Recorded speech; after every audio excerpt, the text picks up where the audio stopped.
मंत्री सुरेंद्र जी गोयल, वो भी आप ही के समाज से आते हैं और 25 साल जेतारण की धरा पर उन्होंने राज किया।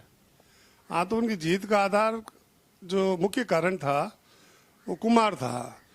तो उनकी पार्टी के वोट तो जुड़ते थे, लेकिन कुमार जाति के वोट बल्क में एक साथ जुड़ जाते हैं तो जीत आसान हो जाती है। वही उनका कारण रहा था हमेशा। बिल्कुल। और क्षेत्र की जनता के लिए वापस मैं पूछना चाहूंगा, कुछ सोच रखा है, बड़ी कोई उपलब्धि देंगे आप अगर आपको पार्टी मौका देती है तो? मैं सबसे पहले जेतारण की जनता के लिए पानी बहुत इम्पोर्टेंट है और कई गांवों में अभी तक खारा पानी आता है, डार्क जोन में है। जैसे हमारा मगरा क्षेत्र है, वहाँ पानी की बहुत भारी समस्या है। मेरी पहली प्राथमिकता पानी की रहेगी और दूसरा युवाओं के लिए रोजगार। और मेरे बारे में सब अधिकारी और सरकार मंत्री वगैरह सब जानते हैं। मैं ठान लेता हूँ। नमस्कार, आप देख रहे हैं आपनो प्रदेश राजस्थान और मैं हूं आपके साथ विष्णु उपाध्याय। आप देख सकते हैं, आपकी स्क्रीन पर आपको नजर आ रहे होंगे, कांग्रेस से हैं जुगल जी प्रजापति, वरिष्ठ पत्रकार हैं, जेतारण विधानसभा क्षेत्र से संबंध रखते हैं, पीसीसी मेंबर है वर्तमान में, और करेंगे इनसे बात क्षेत्र की राजनीति को लेकर। आप भी टिकट के दावेदार हैं कांग्रेस से, और कांग्रेस में आपको बताना चाहूंगा काफी समय से जेतारण विधानसभा से सीट नहीं निकाल पाई है। क्या वजह रही ये तो कांग्रेस वाले ही जाने, तो इनसे भी बात करेंगे क्या वजह रही, क्यों नहीं निकाल पाई, और अगर पार्टी आपको मौका देती है तो आप किस प्रकार इस सीट को कांग्रेस की झोली में डालेंगे। जी नमस्कार। नमस्कार, आपका स्वागत है।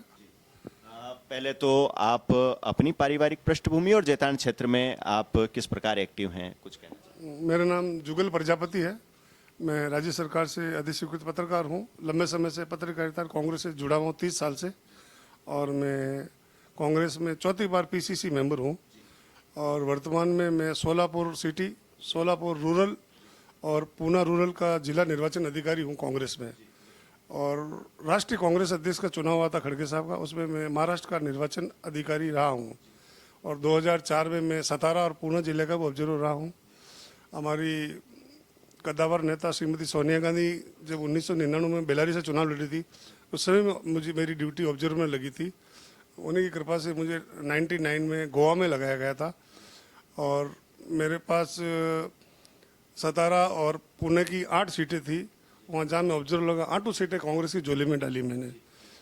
उसी को आधार मानकर कांग्रेस वाले मुझे जगह जगह पे एज ए ऑब्जर्वर भेजते हैं और मैं पार्टी की निष्ठा से सेवा करता हूँ और लगातार 90 से कांग्रेस में जमा हुआ हूँ। कर्मठ कार्यकर्ता हैं कांग्रेस के आप, निसंकोच कर्मठ कार्यकर्ता हैं, और सत्ता में सहयोग भी आपका खूब रहा, आपने पद भी गिनवाए और पद की भरमार है आपके पास। फिर विधायक बनने का उद्देश्य लेकर किस प्रकार जनता की सेवा का सोच रखा है, क्या बड़ी सौगातें देंगे जनता? मैंने कांग्रेस में जो काम किया था उसको मुझे सबसे पहले पुरस्कृत कांग्रेस ने किया। मैं इंडिया के अंदर दूर संचार सलाहकार समिति का 6 साल तक जयपुर में सदस्य रहा। फिर बेरोजगारों के लिए योजना आई थी एसटीडीपीसी अलॉटमेंट कमेटी की। इंडिया की पहली एसटीडीपीसी आवंटन समिति बनी संचार मंत्रालय की। मैं लगातार 2 साल तक उसका सदस्य रहा और पूरे जयपुर के अंदर 5700 बेरोजगारों को मैंने प्रायोरिटी के आधार पे एसटीडीपीसी आवंटित अलॉट किए। और केंद्र सरकार की कई कमेटियों का मैं सदस्य रहा हूँ। चूँकि मैं जेतारण में पला बड़ा हूँ और मेरी पारिवारिक पृष्ठभूमि किसी से छुपी हुई नहीं है। मेरी बड़ी सिस्टर नगर पालिका में 38 साल तक लोगों की सेवा की है, नगर सीता प्रजापति। मेरे पिताजी पटवारी थे, मेरे बड़े भाई भी पटवारी थे, मेरे बड़े भाई प्रिंसिपल थे, एक वकील साहब शांतिलाल जी थे जिनका निधन हो गया, वो कद्दावर एडवोकेट थे। दूसरे बालकृष्ण जी प्रजापति और मेरे जो कजन ब्रदर्स हैं वो सारे शिक्षक और शिक्षक रहे हुए हैं। तो ऑटोमेटिकली मेरा जनता से जुड़ाव है। बिल्कुल, जनता से जुड़ाव है आपका, लेकिन जनता के लिए सोच क्या रखा है, मैं ये जानना चाहूँ। मेरी इच्छा है कि मुझे जेतारण की जनता 60 महीने का समय दे, तो मैं एक नवाचार करूँगा जो आज तक जेतारण में नहीं हो पाया है। मैं दलगत राजनीति और पार्टी से ऊपर उठकर जेतारण के लिए जो कर सकता हूँ, मेरी आखिरी तमन्ना है कि मैं जेतारण के लिए कुछ करूँ। इसी आधार बनाकर मैंने पार्टी के प्रमुख नेताओं, ऑब्जर्वर, प्रदेश कांग्रेस अध्यक्ष और स्क्रीनिंग कमेटी के सदस्यों के सामने मेरा दावा प्रस्तुत किया है कि मुझे एक मौका दीजिए और मैं यहाँ निर्विवाद और सर्वमान्य उम्मीदवार हो सकता हूँ। और मेरी जीत का ये कारण है कि मैं नॉन कंट्रोवर्शियल और कॉमन एक्सेप्टेबल कैंडिडेट हूँ। कांग्रेस पार्टी पर मैं आऊंगा, उससे पहले प्रदेश की जनता के बारे में क्या सोच रखा है वो आप बताते तो फिर मैं आपको बताता हूं कि प्रभारी आए थे, क्या बात हुई, किस प्रकार। प्रभारी ने पूछा मुझे आपकी जीत के कारण बताइए, तो मैंने कहा सर मेरे जातीय समीकरण और मेरे निजी संबंध और जो अशोक गहलोत के जो पिछले 5 सालों में जो जन योजनाएं चली है, तो प्रत्येक छोटा बच्चे से लगा बूढ़े तक सब उस योजना को सराह रहा है और सब लाभान्वित हुए हैं।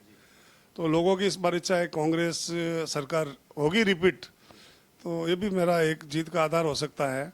मेरे जातीय समीकरण, मेरा व्यक्तिगत लोगों से जातीय समीकरण की आपने बात कही तो मैं आपको बताना चाहूंगा कि पूर्व मंत्री रहे, कैबिनेट मंत्री सुरेंद्र जी गोयल, वो भी आप ही के समाज से आते हैं और 25 साल जेतारण की धरा पर उन्होंने राज किया।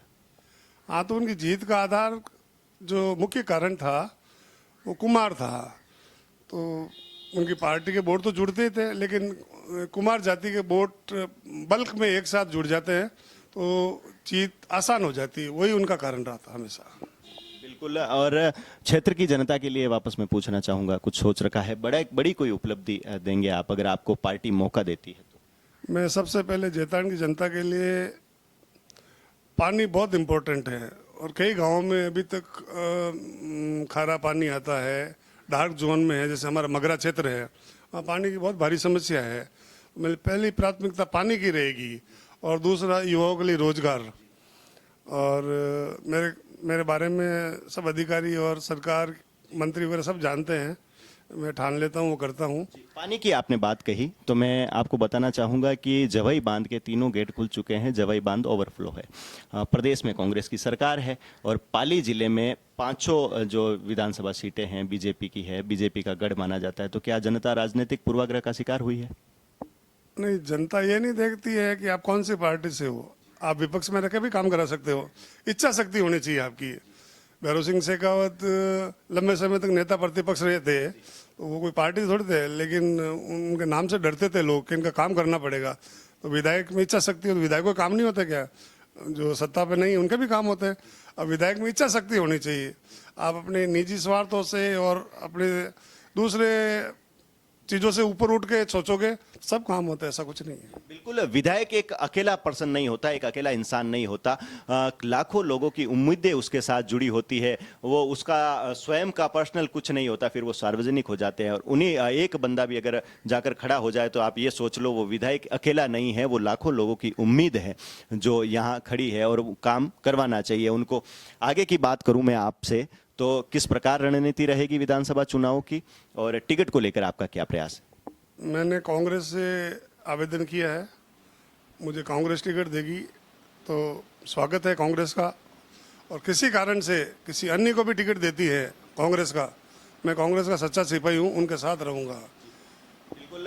सीडी देवल साहब जो किंग मेकर की भूमिका में है, जेताण विधानसभा मान लो या अपने सोजत विधानसभा मान लो, उन्होंने भी आपका जिक्र किया था। तो क्या उनकी सुगबुगाहट से ऐसा लग रहा है वो आपके पक्ष में है? क्या प्रयास रहेगा आपका उनका भी आपको टिकट दिलवाने का? मेरे पक्ष में सबका आशीर्वाद है। उन्होंने इसलिए उल्लेख किया था कि पहली बार जब पीसीसी मेंबर का नाम आया था, मेरा दावा था, किन्हीं कारणों से मैं नहीं बन पाया था। तो मेरी बात दिल्ली तक आला कमान तक पहुंची, भाई जुगल प्रजापति को क्यों नहीं बनाया गया? तो कोई स्थानीय कारण रहे होंगे। फिर मैंने सोनिया जी से मैंने आपत्ति दर्ज कराई तो मुझे झालावाड़ से पीसीसी मेंबर बनाया गया था। बिल्कुल। और जेताण क्षेत्र में जो हालात है कांग्रेस के, उस पर कुछ कहना चाहेंगे? इस प्रकार बिखरी है, क्या डिसिप्लिन से दूर जा रही है, अनुशासनहीन हो रही है जेताण में कांग्रेस? देखिए, ये अति उत्साह है कांग्रेस के प्रति। इतने लोग टिकट मांगते हैं, दावेदारी करते हैं, ये आपस में उलझते हैं। सबको पता है कांग्रेस का शासन आएगा, तो कार्यकर्ता सबकी इच्छा होती है कि मैं विधायक बनूंगा, टिकट मांगूं। ये कोई बिखराव नहीं है, अति उत्साह है और जिसको टिकट मिलेगा सब एक साथ जुट जाएंगे। बिल्कुल। और कुछ किसी प्रकार का जनता को संदेश देना चाहेंगे अपने माध्यम से? मैं तो चाहता हूँ मुझे एक बार मौका दीजिए, मैं एक नया नवाचार करूँगा जेतान विधानसभा के लिए। मैं अभी तो खुलासा कैसे करूँ जब कोई मेरे हाथ में चीज़ आएगी तो ही मैं कर पाऊँगा। अभी वर्तमान में आपके पास इतने सारे पद हैं, अगर क्षेत्र की जनता एक भी कोई व्यक्ति अगर आपके पास आता है तो क्या खाली हाथ लौटता है या उसका काम किया जाता है? आप जैतान क्षेत्र के किसी व्यक्ति से पूछ लेना कि यदि वो जयपुर आया है, यदि मैं जयपुर में उपलब्ध हूँ तो मैं उपलब्ध रहा हूँ, उनके साथ कहीं सचिवालय जाना हो, मंत्री के यहाँ जाना हो, सरकार किसी की रही हो, मैं हमेशा ये जैतान ये सब लोग कहते हैं कि भाई कोई नहीं मिला जुगल भाई के पास चलो। बिल्कुल, मीडिया चौथा स्तंभ है, आप भी पत्रकार, वरिष्ठ पत्रकार हैं, तो पत्रकारों की तो पहले सुनी जाएगी। सुनी तो की जाएगी, प्राथमिकता तो हर चीज़ में मिलती है। इसमें राहुल गांधी की जो सोच है, सोशल इंजीनियरिंग की, उसमें वकील है, पत्रकार है, आर्किटेक्ट है, ऐसे लोगों, अभी राहुल गांधी जी देखो ना, अभी जगह जगह कल कारपेंटर के यहाँ गए थे, अलग अलग समूह के यहाँ जा रहे हैं, उसको एक सोशल इंजीनियरिंग कह रहे हैं। उनकी सोच में है कि भाई पत्रकार भी एडजस्ट हो, वकील भी एडजस्ट हो, चार्टेड अकाउंट भी, रिटायर्ड कर्मचारी भी कांग्रेस से जुड़े, ताकि एक सामूहिक संगठन बन के कांग्रेस मजबूत हो सके। बिल्कुल, ये थे हमारे बीच में जुगल जी प्रजापति, जिनका सत्ता में सहयोग खूब रहा, कद्दावर नेता है कांग्रेस से और विधानसभा क्षेत्र से कांग्रेस से टिकट के प्रबल दावेदार है। धन्यवाद।